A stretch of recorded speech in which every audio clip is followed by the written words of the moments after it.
Historic scenes of celebration in Syria as dictator Bashar al-Assad was overthrown. A coalition of rebel groups seizing the capital Damascus today after sweeping across the country in a lightning offensive, putting an end to the Assad family regime, which has been in power since 1971. Russian state media reporting that Assad and his family have fled to Moscow, saying the Kremlin will offer its ally asylum. People walking freely the presidential palace, also ransacking Assad's homes.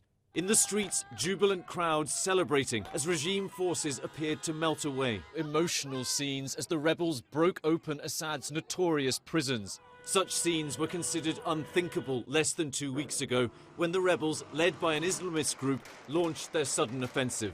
But that quickly snowballed and key cities across the country were overrun in days. On the empty roads into the capital, burning military vehicles, piles of uniforms abandoned by Assad's soldiers on the streets. Today, the leader of the Islamist rebel group Abu Muhammad al-Jawani arriving triumphantly in Damascus, addressing a crowd at a mosque. President Biden today saying the US is ready to talk with all rebel groups to try to build a new inclusive Syria. They're saying the right things now.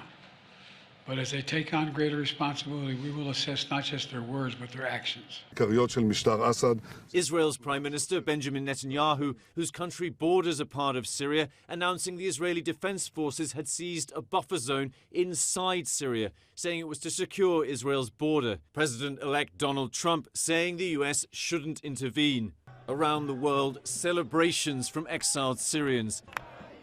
More than 5 million Syrians were driven abroad by the brutality of the Assad regime and the civil war, including over 1 million to Europe alone. Huge numbers of Syrians now hope they can return home. For now, so much uncertainty. The question, how will the rebels govern, and can Syria finally put conflict behind it?